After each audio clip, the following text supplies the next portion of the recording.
A paz do Senhor, estimado professor e professora da Escola Bíblica Dominical, sejam bem-vindos ao EBD em Síntese Podcast com momento pedagógico de pré-adolescente. E hoje com a professora Eleide, seja bem-vinda. Obrigada, Rose. Boa noite, a paz do Senhor, querido professor, professora e alunos que nos acompanham. Estamos aqui mais uma vez para mais uma colaboração. Graças a Deus, querida. Vamos aqui aos objetivos da nossa lição. A lição tem como título A Bíblia é um livro que deve ser estudado. E temos aqui alguns objetivos, como explicar que Deus deu a ordem para estudarmos as Escrituras, e também mostrar as bênçãos de meditar na palavra de Deus, como também apresentar algumas dicas de como estudar a Bíblia. Que bênção, né? Estudar a Amém. palavra de Deus também nos aproxima mais dele. Quando lemos, meditamos e colocamos em prática os ensinamentos bíblicos, nossa vida espiritual cresce e nos sentimos mais seguros e confiantes. Por isso é importante reservar um tempo, né, todos os dias, para refletir sobre os ensinamentos e aplicá-los em nossa vida. Graças a Deus, querido professor, a nossa professora Eleide, com sua dica. Amém. Vamos lá. Aqui no texto, na Bíblia diz, né, da lição de hoje, diz em Josué, no capítulo 1, no verso 8, diz assim: fale sempre do que está escrito no livro da lei. Estude esse livro de dia e noite, e se esforce para viver de acordo com tudo o que está escrito nele. Se fizer isso, se fizer isso, tudo lhe correrá bem e você terá sucesso. Amém?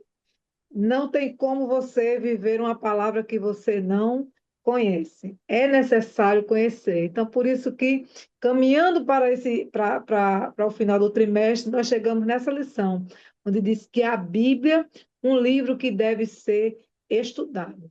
Né? E estudar não é ler, né, Rose? Estudar é Exatamente. pesquisar, examinar, investigar, é se aprofundar no conhecimento. Estudar não é só ler, porque ler a gente lê de forma desatenta muitas vezes, né? E acaba nem Exatamente. absorvendo aquilo que nós estamos lendo. Mas quando nós É. estudamos, nós nos aprofundamos naquilo que nós estamos lendo, quando nós pesquisamos a respeito daquele conhecimento, a respeito daquela informação. Então, esta informação transforma-se em conhecimento. E aí, quando esse conhecimento é formado, é gerado dentro de nós, facilita, né, para que nós possamos vivê-lo, né, intensamente. Por quê? Porque não é mais uma informação, ele agora está em mim. E estando em mim, eu vou viver de acordo com aquilo que eu conheço, né? A palavra do Senhor diz lá no Salmo 119 que nós devemos purificar. Como é que nós devemos purificar o nosso caminho? Observando, examinando, né? Comparando com a palavra de Deus. Então, não existe, né, uma vida sã, uma vida realmente voltada para a palavra, sem que a nossa vida esteja alinhada. Ou seja, nós precisamos viver e comparar nossas ações com a palavra. Mas como fazer isso se nós não a conhecermos, né? Por isso nós precisamos, né, o saber escolar número 6 diz assim, que os que se comportam como ímpios desprezam a Deus, aos seus pais e a seus líderes, ou seja, aqueles que se comportam contrário à palavra. Mas como é que eu vou saber, Rose, se eu estou me comportando de acordo com a palavra ou contrário à palavra? Eu preciso examinar a palavra. O texto base da lição, né, que se encontra lá no Salmo 1, né, diz aqui que nós devemos, que o homem prudente, o que é que ele faz? Ele anda segundo a palavra e nela medita de dia e de noite. Aquele que anda segundo a palavra, bem-aventurado o homem que não anda segundo o conselho dos ímpios, nem se detém no caminho dos pecadores, nem se assenta na roda dos escarnecedores. Antes tem o seu prazer na lei do Senhor e na sua lei medita de dia e de noite. Meditar, mais uma vez, não é ler, né? Nós lemos, nós pesquisamos, nós estudamos, nos aprofundamos e nós precisamos meditar na palavra. Então, aconteceu uma coisa interessante comigo essa semana que se encaixa bem direitinho aqui com essa lição, né? Eu estava pensando, meditando, né? A gente passa alguns momentos do dia sempre pensando. E o versículo, né, em que o Senhor fala com Paulo, diz assim: Paulo, a minha graça te basta. A minha graça te basta. Essa palavra veio ao meu coração. Eu fiquei meditando nela, pensando em que circunstância, né? Tão grave era aquela, tão difícil, para Paulo implorar a Deus que o tirasse daquela situação. Mas mesmo sendo uma situação difícil, o Senhor diz a Paulo: a minha graça te basta. E Paulo teve que viver com a alegria desta palavra, porque esta palavra era uma promessa de Deus para a vida de Paulo. Nós estamos diante da graça de Deus, né? Essa graça que é abundante e que nos preenche, nos consola e nos ajuda todos os dias. Mas como é que eu poderia lembrar dessa palavra, Rose, se antes eu não a tivesse lido? Se antes não Exatamente. tivesse meditado nela, né? Então, naquele momento de angústia, no momento de aflição, em que eu estava pensando em situações que se repetem tantas vezes na nossa vida, né? Eu imagino que Paulo vivia numa situação semelhante. É, eu não sei, não sabemos dizer exatamente qual, mas era alguma coisa que o incomodava profundamente, principalmente porque era uma situação que se repetia. A gente não sabe se era uma dor, se era uma circunstância da vida, né, se era alguma angústia, se era uma doença, ninguém sabe o que era. Mas o espinho na carne, né? Aquele incômodo diário, né? Eu estava mostrando para você uma coceirinha no meu braço, um incômodo. E tá aqui, isso aqui vai ser passageiro. Agora imagina essa coceirinha todos os dias da minha vida, né? Até a morte. E o Senhor dizer: a minha graça te basta. Mas só é possível se eu isso só se considerou possível na minha vida porque eu conhecia o versículo. E aí no momento em que eu estou angustiada, esse versículo vem ao meu coração e me enche de alegria e de consolo. Aí a lição vai nos trazer aqui uma dica pedagógica, Rose, que eu achei muitíssimo interessante, né? A lição aqui indica para nós, professores, que nós podemos fazer um estudo de caso, né? Inclusive do próprio Salmo, né? Diz assim que conhecendo o material de estudo, levo algumas Bíblias de estudo, dicionários bíblicos e comentários para apresentar aos alunos. Separe um momento da aula, ou seja, você vai ter que levar, o professor vai ter que levar para a sala de aula não apenas uma Bíblia, né, mas algumas Bíblias diferentes, alguns roteiros. E aí nós vamos nos deparar com uma situação, Rose, interessante até para o confronto do próprio professor. Será que o professor está Sim, estudando o suficiente, né? Será que ele é tem verdade. Bíblias diferentes em casa? Será que ele tem várias interpretações diferentes, né? Várias traduções diferentes? Porque isso é interessante para o próprio aluno enxergar neste professor alguém que estuda de verdade para chegar na sala de aula preparada. E aí ele vai levar várias bíblias de estudos, comentários bíblicos, né, livros de comentários, teologia sistemática e assim por diante, e para que os alunos escolham, né, um texto específico e façam o estudo de caso daquele texto, né? Por exemplo, o Salmo 1, né? Entender o contexto em que ele foi escrito, o que é que exatamente o Senhor queria falar, né, com cada um de nós. quando ele diz aqui bem-aventurado, o que significa ser um homem bem-aventurado, né? Aquele que não anda segundo o conselho dos ímpios, o que significa de verdade, né? A palavra ímpio, o que significa a palavra justo, dissecar a palavra, o texto, para que, compreendendo o texto, ele deixe de ser uma informação e passe a ser o conhecimento. Né? E aí, este conhecimento, gerado a partir de um estudo profundo, ele se tornará uma arma poderosa na hora da dificuldade. Porque estudando a palavra é que nós conseguimos, de fato, compreender, né, o que é que o Senhor quer falar conosco dentro de cada texto. Então, essa é uma dica extremamente importante que eu achei valiosíssima para ser mencionada no podcast, porque traz para nós aqui uma situação que é diferente das demais que nós estamos acostumados na escola dominical. Não é simplesmente Uhum. um questionário, né? Não são perguntas que são rápidas, não. A lição nos traz aqui uma oportunidade, né? De provocar nos alunos esse desejo de aprender a aprender a palavra, né? Porque é uma das bases da educação é aprender a ser e aprender a conhecer.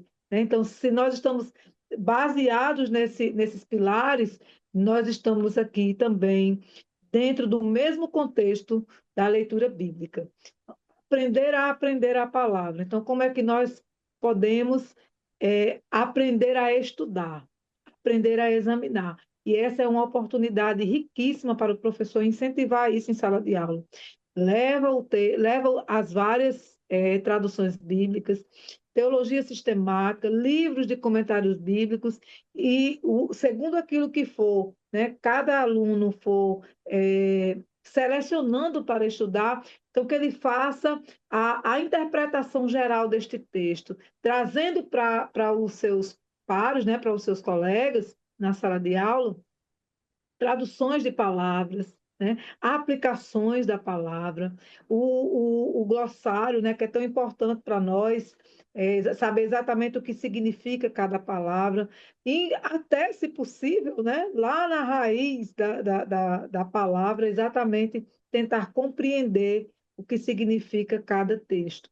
Então, é uma oportunidade e muito rica, né, e importante, além de ser uma excelente atividade para que você consiga, de fato, ensinar a aprender. Com certeza, os pré-adolescentes, eles gostam disso, eles gostam desse trabalho, quando eles se reúnem, né, para fazer algum tipo de atividade em grupo, eles gostam dessa forma essa didática de atividade, né? Sim, Porque vai sim, ser uma forma deles se interagir, eles interagirem um com os outros, né? sim. Graças a Deus, querida. Ótima dica. Nós temos aqui, querido professor, também uma atividade prática para que os alunos possam estar fazendo, né, em sala, que tem como objetivo ensinar que Deus nos orienta e nos incentiva a estudar as Escrituras, mostrando a importância de conhecer a palavra de Deus, porque o nosso pré-adolescente ele já tem que já identificar, ter esse anseio, né, de aprender, de estudar a palavra de Deus. E vocês vão precisar, para essa atividade prática de Bíblia, né? Vão precisar também de papéis com versículos escritos e de uma caixa. Pode ser uma caixa ou um envelope grande, certo, querido professor? Então, vamos lá. E aí, eu vou dar como sugestão três referências bíblicas, como tem lá em João, capítulo 5, versículo 39, examinar as escrituras. Josué 1:8, não se aparte da tua boca o livro desta lei. Salmos 119, versículo 105, lâmpada para os meus pés é a tua palavra. E como fazer essa atividade prática? Você vai introduzir essa atividade, o líder começa perguntando ao grupo como sabemos o que Deus tem, e o que Deus quer para a nossa vida. E aí você vai deixar que os seus alunos respondam, pense e responda, né? E aí você vai apresentar uma caixa, né? Vai levar uma caixa muito bem embrulhada. Dentro dessa caixa, aquelas sugestões daqueles versículos que eu dei, falando sobre a importância né, da leitura da palavra de Deus, né? E também, aí dentro daquela caixa, você vai colocar os papéis com os versículos, né? E aí vai começar a atividade prática. Você pode dividir em grupos, ou você pode convidar cada aluno, pegue um papel daquele que está dentro da caixa, que é um versículo, e faça a leitura. E o interessante, professor, é que quem conseguir realizar, achar o versículo na Bíblia e ler o mais rápido possível, vai ganhar um mimo. Aí você pode dar um chocolate, uma balinha, né? Que essa criançada, né, nessa faixa etária da pré-adolescente, eles gostam desses mimos. E aí, querido professor, você vai pedir que cada aluno leia em alta voz e explique o que é que eles entenderam. Depois de cada leitura, o líder, né, pode explicar brevemente o que aquele versículo nos ensina sobre a palavra de Deus, né, aumentando ali aquele conhecimento dos nossos alunos, além do que eles já colocaram. E aí você vai perguntar ao grupo, por que Deus quer que entendemos a Bíblia? Como podemos criar o hábito de ler a Bíblia todos os dias? Né? E essa, querido professor, é a nossa sugestão como atividade prática. E será bênção. Que Deus abençoe. Professora Eleide, com as suas considerações. Aqui, o saber escolar número 4 diz assim: os justos têm convicção do seu chamado. Para que nós possamos, né, transmitir para os nossos alunos, para aqueles que estão na sala de aula conosco, né, que de fato nós temos essa convicção de que fomos chamados para ensinar, de que fomos chamados para trabalhar para o reino. É necessário, né, professor, professora, que estará dando aula nesse domingo, que você chegue na sala de aula preparado, né? É Não verdade. com coisas improvisadas de última hora, mas sabendo que está fazendo aquilo que é necessário. Aquele que é chamado para ensinar, dedique-se ao ensino, né? É isso que a palavra nos orienta a fazer. Então, quem tem convicção do seu chamado, ele não anda titubeando, né? Mas ele anda É convicto verdade. e é necessário transmitir isso para os nossos alunos. Então, professor, professora, ore ao Senhor, peça a Ele a devida orientação, permita que o Espírito Santo lhe use poderosamente, né? E chegue na sala de aula preparado. Leve as suas espadas, né? Leve os seus materiais de conhecimento e que o Senhor te dê orientação neste momento, na ocasião em que você estiver em sala de aula. Que Ele lhe dê convicção de conhecimento Verdade. que a sua aula seja uma bênção em nome de Jesus.